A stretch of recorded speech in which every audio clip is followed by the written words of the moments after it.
It's the year 2004. You just finished watching Spider-Man 2. You got Yeah by Usher playing on the radio. And you decide, you know what? I'm going to go ahead and I'm going to play me some Def Jam Fight for New York today. So you boot up the PlayStation 2, because if you play any Xbox at all, you trash. And you load it in for the first time and you think, damn, this game is already a classic. Because it is. Ladies and gentlemen, today we are talking about Def Jam Fight for New York, what I think is the greatest fighting game of all time. Yes, I said of all time. Fight me. It is your host, Ty Toss Gaming, and this is why Def Jam Fight for New York should get a remake or remaster. Now, if you've never played this game, bro, I am so sorry on your behalf that you couldn't experience this for the first time, because it was just amazing, start to finish, everything about it. You got different type of fighting styles, you got different type of artists, even actors. You got a great story. You could put your character in jewelry, change the hair and everything, bro. And where I think this game did the greatest work at is the story mode. It starts off by D-Mob getting arrested from the previous game, because if y'all don't remember, in the first game you was going up against D-Mob, you and your friend Manny, I believe it was, and you know what I'm saying, D-Mob took a girl, whatever, or something like that. You were trying to get her back, but D-Mob was like this unbeatable dude, you know what I'm saying? Hey, that's what he said, you know what I'm saying? Actually, roll the clip, talk. But nobody ever beats me.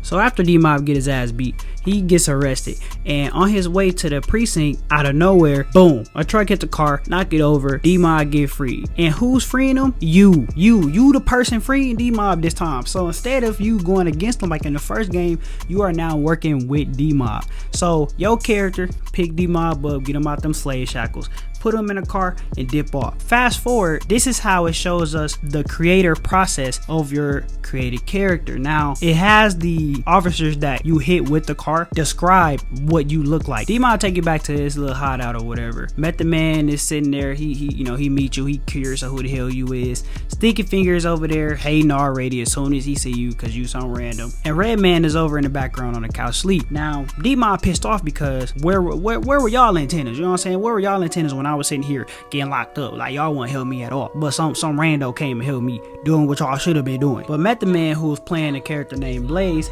he liked you right off bat, you know what I mean?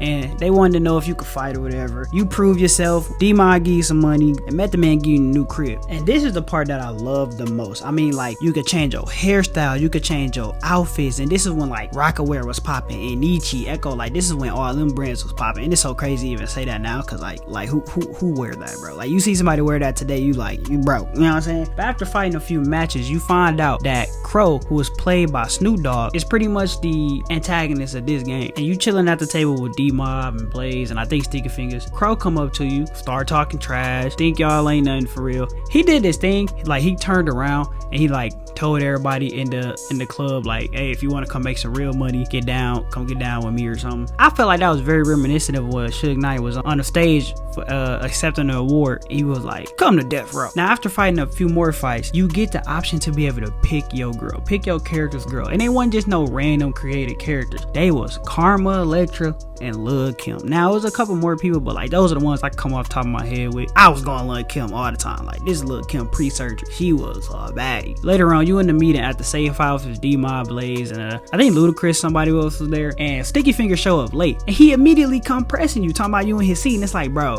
what's your problem with me, dog? So, you know what I'm saying, like, you already know something going on with him for real. But D-Mob ended up checking him and telling him to sit down in the back. The meeting was consistent of what they was gonna do about Crow and taking over his stuff or whatever. Sticky dumbass talking about some going in, guns blazing, but D-Mob explains like how that's a bad idea. He started giving this speech about like respect and all this other stuff. But then D-Mob say how a beaten dog might fear you, but when you turn his back, he'll bite you. But after D-Mob said that part, guess who the camera pans over to? Yes, you got it correct, Sticky Fingers.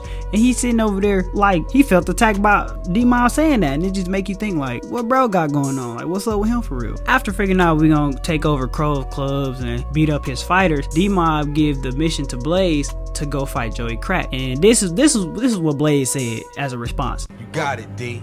I'll fold that bitch up like an old wallet. So after Blaze get his ass whooped, you keep taking over a couple of the clubs with Crows, and you gain his attention. You know, he trying to recruit you. Obviously, you say no, and then eventually he pull up again, and he telling D-Mob like, look, I got a proposition. He said, it's a winner take all, your best fighter against my best fighter. D-Mob look over to Sticky Fingers. Sticky Fingers give him like the, yeah, like that's a good idea. Crow asks who the fighter was gonna be. Sticky think it's finna be him, but nope, D-Mob turn to you. He say, my man's against yo man. Sticky was not having it. This man Sticky Fingers dead ass left. Talking about watch your back, yada yada yada. Ain't nobody worried about his short bald ass. So after beating Joey Crack and sending Crow on his way pretty much and taking over, you know, everybody happy, you know, you celebrating, you took over the clubs, everything all good and dandy. And y'all get in the limo and D-Mob, he give you a Vendetta chain. This chain, like, you know, y'all know how like people be having chains and they rocking chains and it's like, you know, it represents something. That's what it was. So he giving you this chain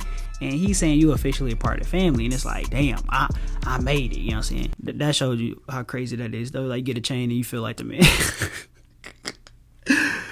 What is the world we live in? But the celebration doesn't last too long because a car pull up on the side, raise down the windows, and get the blackout. Now everybody duck, you know what I'm saying? Crash car, boom, action scene. Now, you get out the car, but as you see that the people who are running, one look a little familiar. So you chasing them and they go down to a subway. They get on the subway train before you, and guess who was in the damn subway train? You guessed it, it is Sticky Fingers again. So now this man done switch sides, like on some what's that one dude from You Got Served who like just randomly switch sides and like gave him all your moves. That's what he did. I don't know, bro, man, but if you seen You Got Served, you know what I'm referring to. So now D-Mob get arrested and you and Blaze are now trying to take down Crow with the help of a few other people. So fast forward, when you taking over more of Crow's clubs, he started telling you, hey bro, you better back off my club for you get to, you know what I'm saying, sleeping with the fish. But obviously you don't care, you keep it moving. And then here come Crow again. Now he trying to recruit you for a second time.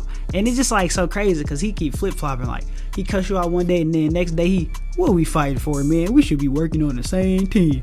Like, man, if you don't get your big bean head ass on, boy, I'm finna get out you Snoop Dogg, yo big tight bird ass. But since you loyal to the soil and you stay on D-Mob's side, Crow get pissed. Now, this man goes and breaks into your house, steal your girl, and then get you jumped. And not only that, after he take your girl and get you jumped, he threaten to unalive your girl, and he sit here and he say, you gonna win back all my clubs, or you ain't gonna never see your girl again. So obviously because you a simp, you oblige and you fight for Crow. So now you fighting on his team and all your people, like D-Mob pissed off, calling you out your name. And what I liked about this part of the story is like, normally like when your character win a fight, you know, he beat him up, he say something like, why you down there, how about you sign my shoes, like something stupid and corny like that. But it's funny, every time he had to fight against any of D-Mob people, he don't say no word. So after winning back the clubs and trying to get your girl back, Crow say, you gotta do one more thing for him. At this point, Busta Rhymes also in the story. I don't know if I mentioned that. They take you to this junkyard and you see Busta Rhymes beating up Blaze. They get you the back and they want you to do your best Mortal Kombat fatality and finish this man Blaze. So now you conflicted because you don't want to unalive your man, you just want to get your girl back. You decide, you know what, this is the perfect time to try to get my revenge. So you start fighting him off. Blaze help you, and after beating up Magic, which is Busta Rhymes' character, he gives you the information on where your girl is and stuff. So you go to the place where your girl is, and guess who is watching your girl? That goddamn Sticky Fingers. This man just been around all game, just crying, just jealous. Like, you a grown ass man and you jealous because of a new recruit. So you literally leave your man. Listen, man. So Sticky Fingers want to fight you in a literal ring of fire, and this was I want to say my favorite map in this game. It's literally a ring of fire. It was like one of the coolest things to fight in. But y'all fighting in a ring of fire because this man is jealous. But obviously you come out on top. Pause. So now you going to Crow, you know where Crow at, and all his people outside, he outside and all his people outside, and Crow telling his people to beat up your people. But Joey Crack and someone else, I forgot who, they had some type of discussion with your character, like off screen or something, or maybe they just realized like your character stood for like respect and stuff and Crow don't, I don't know. But they end up switching sides and being on your side. Y'all fight the rest of Crow's people. So you go in to fight Crow inside of a building. Now this is the map that I would say is up there as well. But this map, cause you can actually throw somebody outside of the window, like a 5-story building or something. And that's what you do to Crow after you beat him. You know, you throw him outside of a window, he unalive, you look into the distance, you got your girl back, you got your chain back, and you just looking like, damn, I'm finna take over New York. And that's how Fight for New York ended. and it's a beautiful damn story. Y'all telling me that don't deserve a remake? And that's the story alone. Like, I genuinely do think this game was a masterpiece from a gameplay perspective, a story perspective, and just so much more, man. The soundtrack was amazing, and the game was great in every single way, bro. And it just sucks that we haven't had a good Def Jam since 2004, because this one, we not talking about this one right here. This one, go trash. Anyways, that's the video, man. I hope y'all enjoyed it, and let's make a petition to get Def Jam remade or something. Let's figure out how we could get this game on current gen platforms. With that being said, it's your boy TTG, and I'll see you all when it's sunset. Peace.